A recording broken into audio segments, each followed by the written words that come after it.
What's going on, everybody? It's your boy Warley4, back at it again with another Elden Ring video. I'm going to be showing you two of the fastest rune farming methods that you can do on Elden Ring. You want the 200,000 runes in 2 minutes. But before we hop into this, make sure you do subscribe to the channel. It helps me out a ton and it also helps you never miss a video. While you're at it, please like the video and turn on all notifications so you never miss one. With that said and done, let's hop straight into it. I'm going to go over the preparations to get to the spot because it's a little bit of the late game. If you already know how to get to it, you could skip to the video right now. I'll have a time on the bottom right, but if you're kind of new to this game or you haven't been to the spot yet, stick through the video and we'll get you there. First things first, you're gonna have to go talk to the masked man at the first step. If you killed him because he called you maidenless, you're gonna have to revive him. To revive NPCs, you're gonna have to go to the Church of Vows. Go inside. On the left, there'll be a tortoise who sells sorcery spells and other items like that, but you want to go to the statue, and the statue will help you bring back any NPCs that you might have killed throughout your way here. But moving back to the first step, you're gonna want to talk to the masked man. You're gonna want to progress through the game and take down the first two bosses, that being Godric and Margaret in the Stormville Castle. Once you get through that, you're going to want to progress to the Rows of Church. That is where the masked man will be after you defeat the first two bosses. There is a grace next to the church called the Temple Quarter. I suggest grabbing it. It'll make transportation a lot more easier for yourself. Once you arrive at the Rows Church, you're going to want to go to the side and you will see the masked man there. Once you talk to the masked man, he will talk about the two fingers. You're going to tell him that they didn't seem right. Then he will give you 5 festering bloody fingers. What these do is that they summon you in other people's worlds. Now you're going to have to use 3 of them, and it doesn't matter if you go in these worlds and you die, win, draw, whatever it is. I suggest just jumping off a cliff, making it a lot faster for yourself just to progress through the game. Once you do that 3 times, you're going to want to go talk to the masked man again. Once you talk to the masked man, he's going to want to anoint you. You're going to want to make sure you do let him anoint you. In so doing that, he'll give you a piece of cloth called the Lords of Blood's Favor. You're going to want to go take that and drench it in some maiden's blood. But since you're maidenless, you're gonna have to go to a certain location to get the maiden's blood. You're gonna want to go to the Church of Inhibition. If you don't know where that's at, just look at my crosshair. I'm gonna locate it for you right now. But next to the church, you can also see another grace. This grace is called Frenzy Flamed Village Outskirts. I suggest grabbing it for easy travel. Once you grabbed it, you're gonna want to run through the town. As you can see me running through it, sped up. If you need to slow it down, you may do so, but it's very simple. You just run up one mountain and then you run to the right to the second mountain, and the church is right above it. Once you get there, you'll see the maiden who has some items to give you. All you're gonna want to do is pick those items up and then drench your cloth in her blood. Once you have done that successfully, all you're going to want to do is go back to the masked man at the Rose Church. Once you talk to the masked man, he'll give you a bloody finger and a pure blood knight's medal. He's going to tell you not to use it, but you're going to have to use it anyway to get to the location. And once you use it, it will teleport you. All you're going to want to do is go grab grace so you can make sure you teleport there every time. Now you are ready to get as many runes as you want. For this first farm, once you're down the stairs, you're going to want to call on torrent. Then you're going to want to head to the right and stick to the right.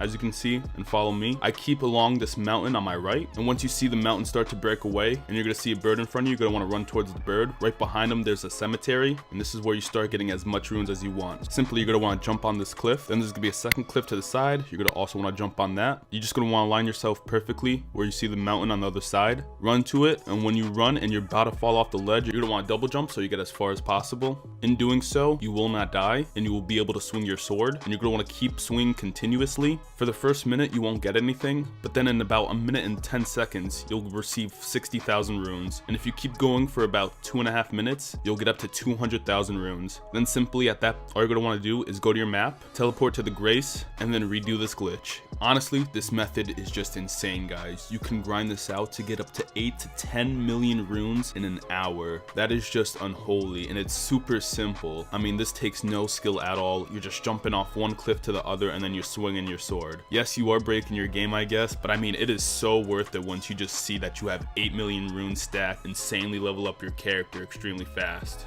Now the second glitch is even better, no lie, and it's extremely fast to get into, even faster than the first one I just showed you, trust me. So to start this glitch, you're going to want to go to Mogon Palace. Once you get to this palace, all you're going to want to do is go down these stairs like we've done before. Once you get down here, you're going to want to call on torrent. You're going to want to stick to the left of the mountain, so kind of go through these enemies. Oh, run away from that dude, he's trouble. There we go, and now I'm on the left of the mountain. Keep it going. It's easy to go in caves, you don't want to do any of that, just stick to the left, keep it running. You're going to keep seeing enemies, don't even bother with them. Run right past them. You're going to see this ledge, run to it, skirt these guys. Keep going, keep going. This is how you know in the right spot when you see more enemies, trust me. Bada bing, bada boom. You'll see grace right up here. This is nice, and you'll see the glitch right here.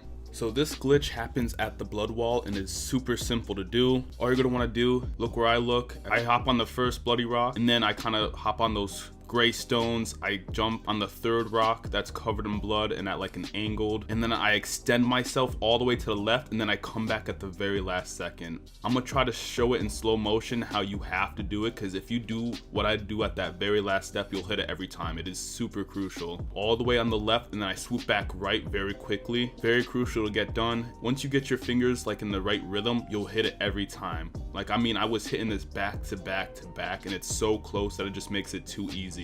It just makes it so much worth just to get it done. You can get in here very fast, as you can see, stretch all the way to the left and then quickly to the right, and then you'll land on top of this stone. Then you'll be able to stick to the left, hop across by double jumping. You're gonna wanna follow my location, down this grooves of rocks, keep going.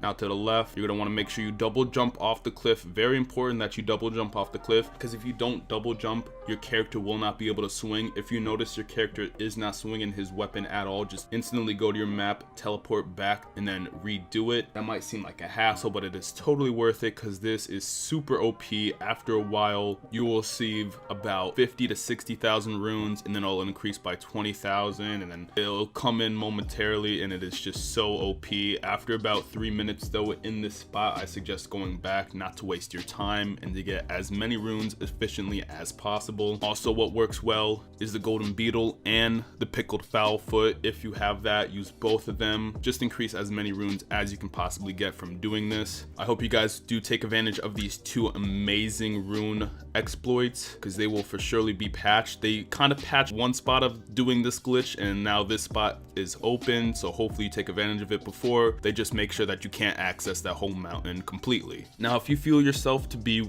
wanting to be a legitimate player and to get your runes legitimately without actually breaking the game, what I suggest you doing is bringing a longbow, a nice ash of war, tons of arrows, so you can hit this bird off immediately, who gives you about 11,000 runes. And if you're at nighttime, they will sometimes give you bonus runes up to 3,000, which is handy if you're a low player. And then once you're ready, use your ash of war and take down these enemies very quickly. There's obviously a specific weapon that you should be using for this to make this so much quicker, which is called the sacred relic sword, but no way in heck anyone's beaten the game. I don't believe it, and not unless these people are 200, am I right? Because I'm 176 and I'm facing bosses that are whooping my butt. Like, I can't even catch a break sometimes, but that's just how it be. But if you do complete all these waves of enemies, you will get about 30,000 runes, plus an additional 11,000, making this around 40,000 runes every time you do it. Is this efficient if you want to be legit? But how I look at it, to me, it's in the game, and if you bring attention to it, they will fix it. But while I'm at it, I'm definitely going to exploit it. If you did like the video, and if anyone has a comment